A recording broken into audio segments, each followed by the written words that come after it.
Hi, good afternoon. I am here with my another video related to the topic coding devices. As I told you that I would be completing any poem in two separate videos. The first one was related to summary and the theme and the basic important question. Of second one is related to the coding devices. In this poem, we have we in any other poem we can have n number of coding devices, to be honest. But अगर हम importance की बात करें तो हमारे पास पांच important coding devices हैं इस फॉर्म के रिलेटेड। सबसे पहला क्या आता है? इमेजरी। इमेजरी का नाम ही क्लियर है, जब हमारे दिमाग में एक इमेज बन जाए, है ना। तो इसमें सबसे पहले क्या होता है कि जब हम सोचते हैं कि वो क्रो ने कैसे शूट डाउन करा होगा और जो हेमलॉक ट्री है उसकी हमारे दिमाग में इमेज बनती है, तो इमेजरी में हमारा दो चीजें आ जाती हैं और वो है hemlock tree and crow shook down on me। ठीक है, तो यही सबसे पहले हमारा इमेजरी बन जाता है। फिर हम सिंबोलिज्म को एक बार स्किप करते हैं क्योंकि ये थोड़ा डिफरेंट कंसेप्ट है। एलिफ्रेशन आपको पता होगा, सेम कॉन्सोनेंट साउंड, राइट। तो इसको आप इजीली असेस कर सकते हो किसमें से, अपने पोम में से, बहुत इजी है। अब सबसे इंपॉर्टेंट चीज होती है हमारी टोन। इसमें ना हमने क्या चीज समझी है टोन के बारे में, आप समझिएगा कि पोएट की ना डेस्पेयर चेंजेस टू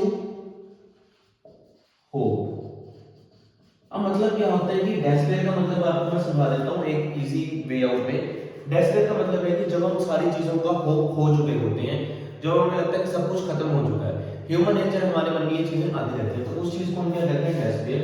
लेकिन ये ट्रांसफॉर्म हुई है, तो मैं एक वर्ड लिख रहा हूं यहां पर, ट्रांसफॉर्म, राइट। तो ये हमारी transformation of despair to hope. तो ये हमारा एक इंपॉर्टेंट कोडिंग डिवाइस बन जाता है। फिर सबसे इंपॉर्टेंट हम बचपन से पढ़ते आ रहे हैं काफी टाइम से, तो उसमें हमारा आता है पर्सोनिफिकेशन। व्हेन हम ह्यूमन क्वालिटीज दे देते हैं किसी एनिमल को या नॉन लिविंग बीइंग को, तो शुक डाउन ऑन मी आपका क्या बन जाता है? पर्सोनिफिकेशन। क्योंकि ये किसको दी गई है क्वालिटी? एक क्रो को, और वो क्रो की क्वालिटी कौन सी है? ह्यूमंस की। शुक डाउन ऑन मी वो किसको दी गई है? क्रो को, तो वो बन जाता है हमारा पर्सोनिफिकेशन। अब हम बात करते हैं सिंबोलिज्म की। सिंबोलिज्म का मतलब क्या होता है कि एक स्टार्टिंग में हमारा क्या सिस्टम चल रहा था और वो एंड में आते आते कहां से चेंज हो गया। लेकिन टोन में क्या होता है कि ट्रांसफॉर्मेशन होती है, ठीक है। लेकिन अगर मैं इसको डिटेल में बात करूं सिंबोलिज्म की, तो ये कंसेप्ट कहां पर आता है सिंबोलिज्म का, कि जब हम एक ट्रांसफॉर्मेशन करें बात की, जैसे स्टार्टिंग में क्या था कि वो बहुत उदास था, लेकिन एंड में आते आते वो क्या हो गया? हैप्पी हो गया। देखो टोन जो है ना वो हर एक टोन की डिफरेंट होती है। ये टोन है एक नैरो कंसेप्ट, ये है एक ब्रॉडर कंसेप्ट। इसमें कंसेप्ट क्या है कि हमने it is finding beauty in nature, तो that is the poet is trying to symbolise. Basically broader concept होता है कि थीम के साथ कोरिलेट करता है कि ऑथर क्या कर रहा था, पोएट क्या कर रहा था, वो ब्यूटी ढूंढ रहा था किसमें?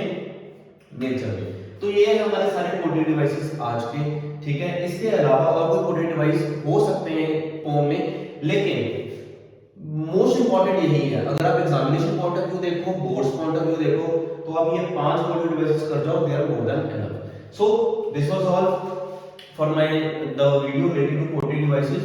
I will be back with my next video soon. Till then, keep on liking my videos and keep on subscribing my YouTube channel. Thank you. Bye bye.